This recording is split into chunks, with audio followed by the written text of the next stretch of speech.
औज़ुबिल्लाहि मिनश्शैतानिर्रजीम बिस्मिल्लाहिर्रहमानिर्रहीम। आज का हमारा न्यू क्वेश्चन, हमारा चैप्टर चल रहा है फाइनल अकाउंट का और चैप्टर नंबर ये 11 है एडजस्टमेंट वाला। क्योंकि सिंपल नहीं पूछा जाता एग्ज़ाम में, तो एडजस्टमेंट वाला पूछा जाता है। तो डियर स्टूडेंट्स, मेरे भाई, अगर आपको मेरी वीडियोस अच्छी लगती हैं या आपको समझ आती है तो आपसे रिक्वेस्ट है कि आप मेरे चैनल को सब्सक्राइब कीजिए। तो जी टाइम ज़ाया किए बगैर हम शुरू करते हैं आज का question number 8, chapter number 11 final account. इस चैप्टर में से लाजमी एक सवाल फाइनल एग्ज़ाम में पूछा जाता है। और अगर किसी ने फर्स्ट मेरी वीडियोस देख रहे हैं तो वो मेरा इंट्रो पर 2 मैंने दिया, एक पर मैंने सारी जो trading account, profit and loss और बैलेंस शीट में चीज़ें आती हैं वो सारी मैंने मेंशन की और समझा दी थी। और दूसरा जो था मेरा एडजस्टमेंट वाला, भी आपके पूरे चैप्टर की एडजस्टमेंट थी, वो मैंने सारी की सारी नोट कर दी थी और समझा दी थी ताकि आपको चैप्टर करने में आसानी पैदा हो, कोई आप लोगों को दुश्वारी ना हो। तो जब वो समझ आ जाएगा और इंशाअल्लाह ताला उसके बाद आपको चैप्टर में कोई दुश्वारी नहीं आएगी। तो जी शुरू करते हैं। जी आज का हमारा क्वेश्चन नंबर है जी 8।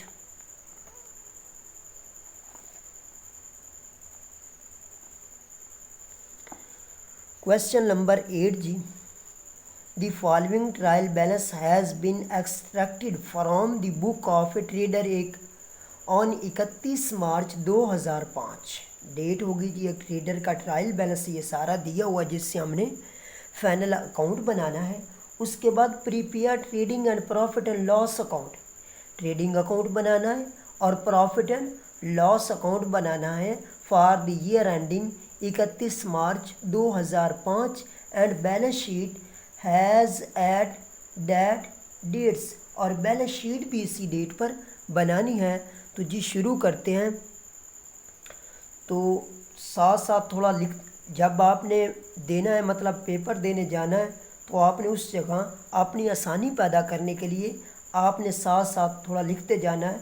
जैसे ओपनिंग स्टॉक है तो ओपनिंग स्टॉक आपके ट्रेडिंग अकाउंट के डेबिट साइड पर जाएगा। उसके बाद आपके डेटर्स हैं, ये एसेट के तौर पर कंसीडर किए जाते हैं। एसेट्स जिन लोगों से हमने कर्जा पैसे लेने होते हैं वो वाले।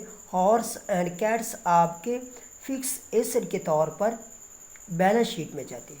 उसके बाद परचेजेस आपके ट्रेडिंग अकाउंट की डेबिट साइड पर। उसके बाद जर्नल एक्सपेंसेस, ये आपके इनडायरेक्ट एक्सपेंसेस हैं, ये प्रॉफिट एंड लॉस अकाउंट की डेबिट साइड पर एक्सपेंसेस के तौर पर कंसीडर किए जाते हैं। उसके बाद ये डिस्काउंट दिया हुआ है। अब आप लोगों को कैसे इल्म होगा कि ये डिस्काउंट अलाउ है या रसीव है। डिस्काउंट अलाउ आपके खर्चे होते हैं और डिस्काउंट रसीव आपकी इनकम होती है। तो उसने साथ नहीं मेंशन किया कि डिस्काउंट अलाउ है या रसीव है। तो मेरे भाई इसका कैसे इल्म होगा। अगर डिस्काउंट की अमाउंट आपकी डेबिट साइड पर दी हो तो समझ जाना ये मेरा डिस्काउंट अलाउ है। फिर रिपीट करता हूँ, डिस्काउंट अलाउ की अगर अमाउंट डेबिट साइड पर दी हो तो आप लोगों ने समझ जाना कि ये डिस्काउंट अलाउ है, ये खर्चे एक्सपेंसेस के तौर पर trading profit and loss account की डेबिट साइड पर अगर अमाउंट दी हो क्रेडिट साइड पर तो आप लोगों ने समझ जाना ये डिस्काउंट रिसीव है। क्योंकि तमाम एक्सपेंसेस जो डेबिट साइड पर दिए होते हैं और तमाम इनकम्स आपकी क्रेडिट साइड पर दी होती हैं। तो ये प्रॉफिट एंड लॉस अकाउंट की डेबिट साइड पर, और वेजेस आपके डायरेक्ट एक्सपेंसेस हैं, ये ट्रेडिंग अकाउंट की डेबिट साइड पर। और उसके बाद सैलरीज आपके इनडायरेक्ट एक्सपेंसेस हैं, ये प्रॉफिट एंड लॉस अकाउंट की डेबिट साइड पर। Travelling expenses profit and loss account की डेबिट साइड पर। अब कैरिज दिया हुआ है, कैरिज के साथ अगर इनवर्ड दिया होता तो तब इसने जाना होता है ट्रेडिंग अकाउंट की डेबिट साइड पर। अगर कैरेज के साथ आउटवर्ड दिया होता तो प्रॉफिट एंड लॉस में एक्सपेंसेस के तौर पर डेबिट साइड पर कंसीडर किया जाता। अब सवाल खड़ा होता है कि इसके साथ ना कैरेज के साथ इनवर्ड है ना आउटवर्ड है। अगर इसके साथ इनवर्ड या आउटवर्ड ना दिया हो तो आप लोगों ने समझ जाना है ये ट्रेडिंग अकाउंट में डेबिट साइड पर डायरेक्ट एक्सपेंस के तौर पर कंसीडर किया। इसके साथ इनवर्ड दिया होता तब भी ट्रेडिंग अकाउंट की डेबिट साइड पर डायरेक्ट एक्सपेंसेस के तौर पर, अगर ना दिया हो कुछ तब भी ये ट्रेडिंग अकाउंट में डेबिट साइड पर डायरेक्ट एक्सपेंसेस के तौर पर कंसीडर किया जाता। उसके बाद इंश्योरेंस आपका खर्चा है। प्रॉफिट एंड लॉस अकाउंट की डेबिट साइड पर कमीशन। अब प्रॉफिट एंड लॉस अकाउंट की डेबिट साइड पर इसके साथ भी कमीशन के साथ अलाउ या रिसीव नहीं दिया हुआ, तो हमने कैसे मालूम किया, क्योंकि इसका बैलेंस दिया हुआ डेबिट साइड पर, तो डेबिट साइड पर सारे के सारे एक्सपेंसेस होते हैं। रेंट आपके प्रॉफिट एंड लॉस अकाउंट की डेबिट साइड पर। कैश इन हैंड आपके करंट एसेट्स हैं। Cash at bank, cash in hand भी आपका current assets, cash at bank भी आपके एसेट के तौर पर बैलेंस शीट में कंसीडर किए जाते हैं। उसके बाद प्रिंटिंग चार्जेस, ये आपके प्रॉफिट एंड लॉस अकाउंट में डेबिट साइड पर एक्सपेंसेस के तौर पर। रिपेयर भी आपके प्रॉफिट एंड लॉस अकाउंट की डेबिट साइड पर एक्सपेंसेस के तौर पर। इंटरेस्ट ऑन मॉर्गेज, ये मॉर्गेज जो है ये फिक्स लायबिलिटीज़ होती है, ये लोन की एक अकसाम है। तो ये आपका जो इंटरेस्ट ऑन मॉर्गेज है ये आपके प्रॉफिट एंड लॉस अकाउंट की डेबिट साइड पर डायरेक्ट एक्सपेंस के तौर पर। बिल्डिंग आपका फिक्स एसेट्स है। मशीनरी आपका फिक्स एसेट। कैपिटल आपकी लॉन्ग टर्म लायबिलिटीज़ है, तो ये लॉन्ग टर्म लायबिलिटीज़ आपके बैलेंस शीट में। सेल्स आपके ट्रेडिंग अकाउंट की क्रेडिट साइड पर। उसके बाद मॉर्गेज लोन फिक्स लायबिलिटीज़ हैं, ये आपके लायबिलिटीज़ मतलब बैलेंस शीट में जाएगा। उसके बाद सैलरी क्रेडिटर, जिनको आप लोगों ने पैसा देना होता है, ये आपके किस जगह कंसीडर किए जाएंगे, लायबिलिटीज़ में, करंट लायबिलिटीज़ में कंसीडर किए जाएंगे। ये तो था कुछ बैलेंस। और उसके बाद अगली बात देखते हैं मेरे भाई, एडजस्टमेंट्स देखते हैं जी। सबसे पहले रेंट पेएबल, ये किसका नाम, दूसरा नाम मैंने ये सारे नाम इंट्रो में बताए हुए हैं। आउटस्टैंडिंग का दूसरा नाम पेएबल। एक तो रेंट में ऐड और दूसरा आप में लायबिलिटीज़ के तौर पर कंसीडर किया जाएगा। इंश्योरेंस प्रीपेड, एडवांस में जो पे किया होता है, एक इंश्योरेंस में लेस और दूसरा एसेट के तौर पर कंसीडर किया जाएगा। उसके बाद reserve for discount 2.5% both on debtor and creditor. 2.5, सबसे पहले आपने डेटर का अगर फाइंड कर रहे हैं तो डेटर की अमाउंट ज़रब 2.5 तकसीम 100, जो अमाउंट आती है वो आपने एक्सपेंसेस के तौर पर अपने प्रॉफिट एंड लॉस की डेबिट साइड पर लिखनी है। और क्रेडिट की भी ऐसे अमाउंट लेनी है क्रेडिटर की, जैसे सैलरी क्रेडिट 84,000 के हैं, ज़रब 2.5 तकसीम 100, जो जवाब आता है वो आपने इनकम के तौर पर प्रॉफिट एंड लॉस की क्रेडिट साइड पर, और दूसरा इनका फैक्ट होता है ये क्रेडिटर में से लेस हो जाएगा। उसके बाद जी डेप्रिसिएशन दी हो 2.5 बिल्डिंग पर। बिल्डिंग की अमाउंट लेंगे, जैसे 1,60,000 है बिल्डिंग की अमाउंट है मेरे भाई 1,60,000, बिल्डिंग की अमाउंट है 1,60,000 ज़रब 2.5 तकसीम 100, ये डेप्रिसिएशन लेंगे। एक तो आपके एक्सपेंसेस में मतलब कंसीडर की जाएगी, और दूसरा जब बिल्डिंग आपके फिक्स एसेट के तौर पर बैलेंस शीट में लिखी जाती है तो उसमें से लेस होंगे। उसके बाद मशीनरी भी क्या भी ऐसे मशीनरी का अमाउंट लेंगे, ज़रा 5 तकसीम 100, जो जवाब आता है वो आपके डेप्रिसिएशन के तौर पर, प्रॉफिट एंड लॉस के एक्सपेंसेस के तौर पर। और दूसरा आपका हॉर्स एंड कैट्स, ये भी आपके फिक्स एसेट्स हैं, 7.5 उसकी अमाउंट ज़रब 7.5 तकसीम 100, जो जवाब आता है एक तो डेप्रिसिएशन के तौर पर प्रॉफिट एंड लॉस के एक्सपेंसेस में, और दूसरा वहाँ मतलब आपने एसेट्स में जब अमाउंट लिखनी है उसमें से लेस करेंगे। स्टॉक दिया हुआ जी, जो ये स्टॉक है ये क्लोजिंग स्टॉक है, एक तो आपके ट्रेडिंग अकाउंट की क्रेडिट साइड पर और दूसरा एसेट के तौर पर कंसीडर किया जाएगा। अब चलते हैं जी अपने सवाल की तरफ।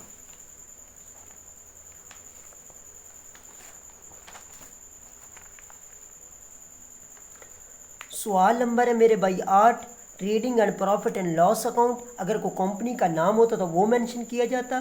फॉर द ईयर एंडिंग 31/3/2005, सबसे पहले जी आपका ओपनिंग स्टॉक है 2,30,000। उसके बाद परचेजेज हैं जी 6 लाख की। उसके बाद वेजेस हैं जी आपकी 3 लाख की। कैरिज ना इसके साथ इनवर्ड दिया होता है ना आउटवर्ड, तो ये आपके डायरेक्ट एक्सपेंसेस के तौर पर 11,000। और उसके बाद सेल है जी आपकी 1,12,00,000 की जी आपकी सेल दी हुई। क्लोजिंग स्टॉक 2,40,000 का, क्लोजिंग स्टॉक 2,40,000 का। और अब करते हैं 1,14,00,000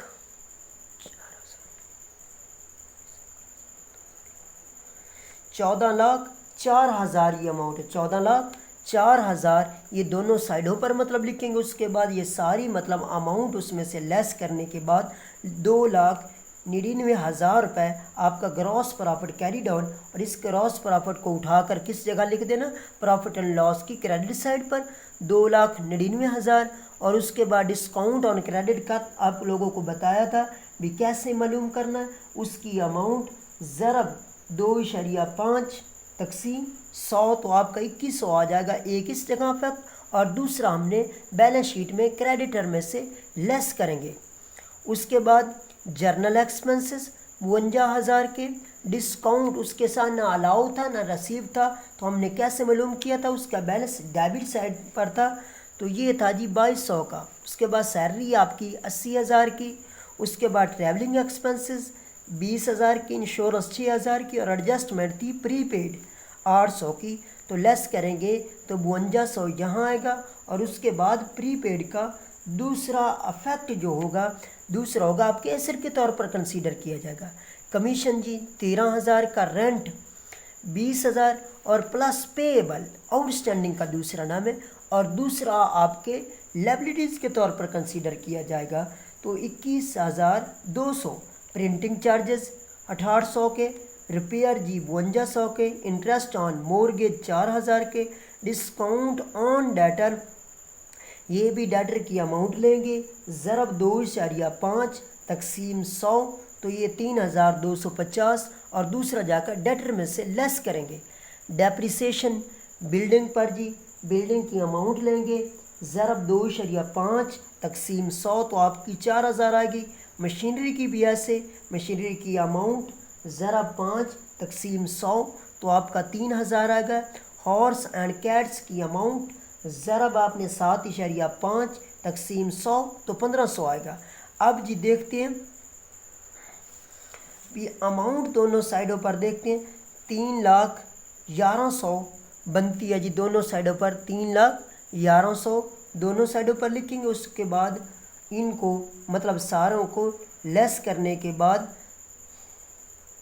79,750 जो है net profit transfer to capital में, तो ये आपका कैपिटल में ऐड होगा। अब देखते हैं जी बैलेंस शीट की तरफ।